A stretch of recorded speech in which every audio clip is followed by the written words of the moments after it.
Magandang umaga mga kabay. So meron po akong approved repair dito. Job number 39506 letter A.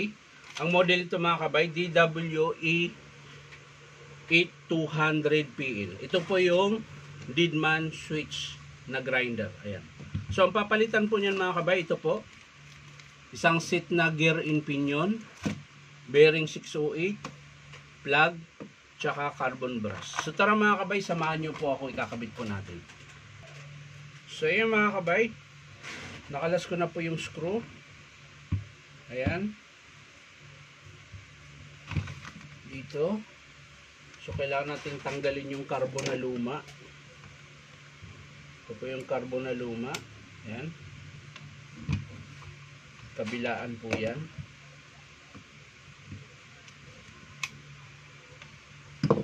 Bago nyo hugutin yung armature. Ayan.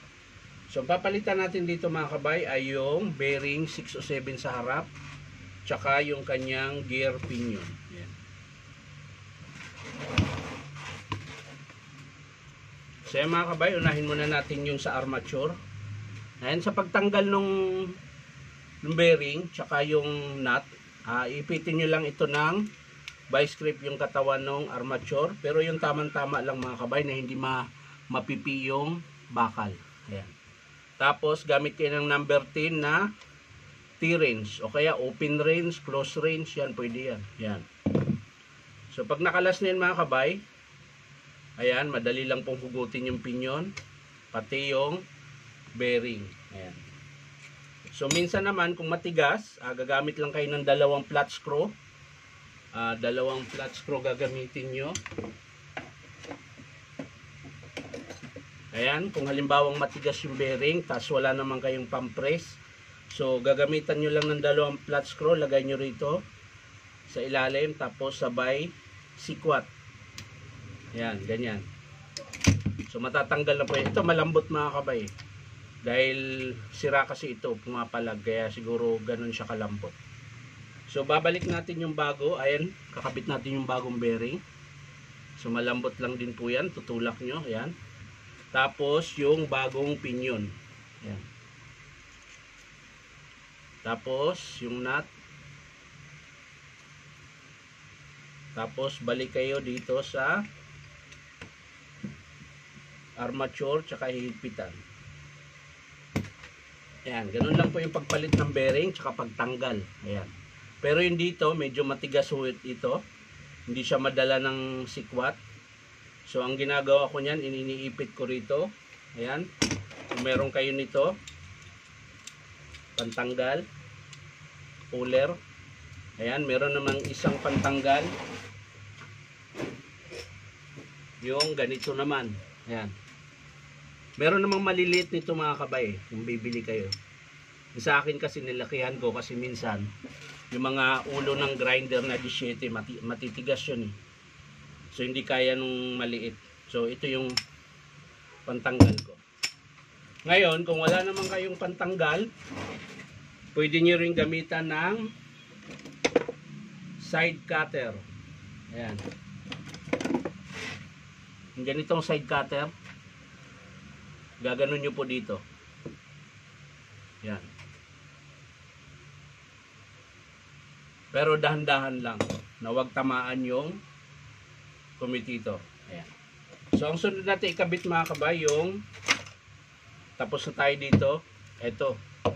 Yung sa gear niya mga kabay dito. Ito matigas to mga kabay. Kailangan talaga i-press. Hindi ko pa nasubukan magtanggal nito ng mano-mano. Ipipress to kasi matigas ito eh. Ayan po. Yan po yung tatanggalin natin. So, sa pagtanggal yan mga kabay, unahin nyo yung circlip. Ayan, maluwag na yan dahil niluwagan ko na yan. Ayan. Tapos, ipipress po yan pababa. Ito. Itutulak ito ng press pababa. Ngayon kung mano-mano siguro, maaring kalangan nyo rito. Tapos pupukpukin yung ibabaw. Yun nga lang, ang problema niyan mga kabay, pwedeng lalapad ito. Madideform. So, mahirapan kayong maghugot sa ano. Ang kailangan mo dyan, merong matulis na kakasya dito sa butas na to. Ayan. Meron yung butas. Yan. Pag kumasya sa dyan, pwede nyo pukpukin yan pababa. Maaring makalas yan. Pero hindi ko pa nasubukan yung mga kabay. Ito, lagi ko pinipress. Meron akong manual press dito. Yun yung pangtanggal ko dito. So yan mga kabay. Ayan po, nakalas ko na. Yan. So ito po yung gear niya na luma. Yan. Yan po yung pudpud. So yan po yung itsura ng spindle pag ipipress mo siya pababa. Hindi ko na siya diniritsong tanggal dahil ibabalik po natin to. Pero lilinisin muna natin yung lumang grasa, tatanggalin natin. So yan mga kabay, nalinis na po natin. So pwede na natin ilagay yung bagong gear. Ayan. So sa pag-press yan mga kabay, ganyan lang din ang forma niyan. Tapos kakalangan ko siya dito ng bilog na hindi rin tamaan yung gear. Tapos ipipress yun siya pa ganyan. So yan mga kabay, na-press ko na siya. So yung lock na lang ang kulang dyan. So halimbawa kung magkabit kayo ng mano-mano mga kabay, ayan, pwede nyo ilagay yung gear dyan. Tapos gamit lang kayo ng tubo na may butas. Ayan. At ilalagay nyo dito. Ayan. Ipapatong nyo po dyan. Ayan. So pwede nyo nilang pukpukin. Pero ingatan nyo yung gilid ng gear na hindi tatamaan. Ayan. Kasi pag tinamaan yan, iba na andar yan mga kabay. Maingay na, parang ngumunguya na ng bakal. Ayan. So hanap lang kayo ng tubo, tapos paluin nyo pababa. Ito nakalapag sa matibay na lagayan para hindi siya, pagpakpok nyo ay dire-diretso siya bababa yung gear. So ayan mga kabay, tapos na. So ang ikakabit na po natin ay yung carbon na lang tsaka plug. So ayan mga kabay, naikabit ko na po yung plug. Ayan. Madali lang naman po magkabit ng plug, hindi ko na pinakita. So bubuuin na po natin ito mga kabay. Ayan. Tapos yung gear, nilagyan ko na rin ng grasa, konti lang, yang ganyan lang kadami. Huwag sumubra dahil lalo lang iinit yung gearbox kapag sobra sa grasa. So i-screw na natin.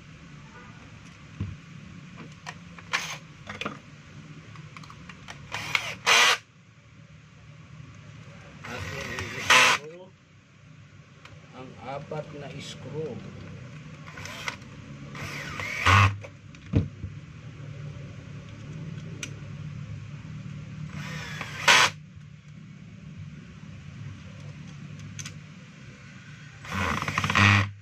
So yan, lalagay na natin yung takip mga kabay.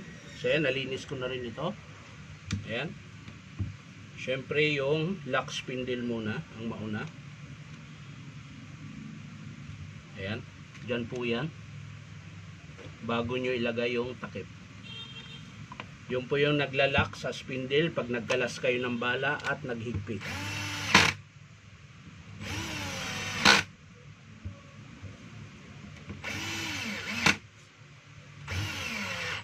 So yan. Nice na. So ang ikakabit na lang natin yung carbon. Ayan. So susungkitin nyo lang dito yan mga kabay. Gamit kayo ng pangsungkit. So sa akin, gumawa ako ng pangsungkit. Ayan. Para hindi po siya mabali yung spring. Yan po yung ginagamit ko pang sungkit ng spring. Ayan. Para safe po yung spring, hindi siya mababali. Ayan, kakabit natin sa terminal.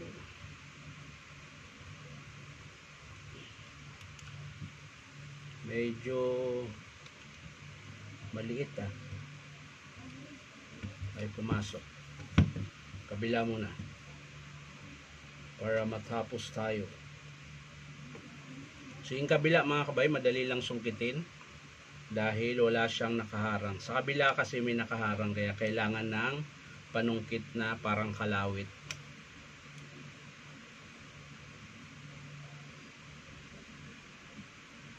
So ayan, ayos na mga kabay. Yung kabila na lang, uunatin ko na lang yung terminal. Ayan. Bumaluktot po kasi, ayan. Meron palang ano. Ayan, pudpud na. So ayan mga kabay, okay na. So isasara na po natin to para matesting natin kung gumagana.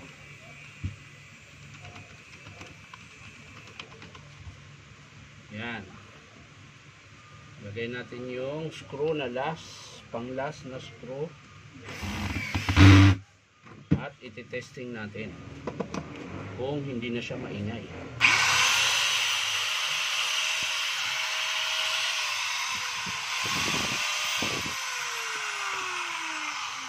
So yan mga kabay, natapos na po yung repair natin na DW8200PL.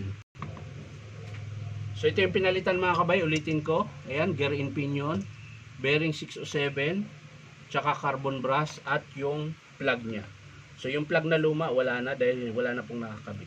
So yan lang mga kabay, maraming salamat sa panonood at palike and share na rin po. Bye bye.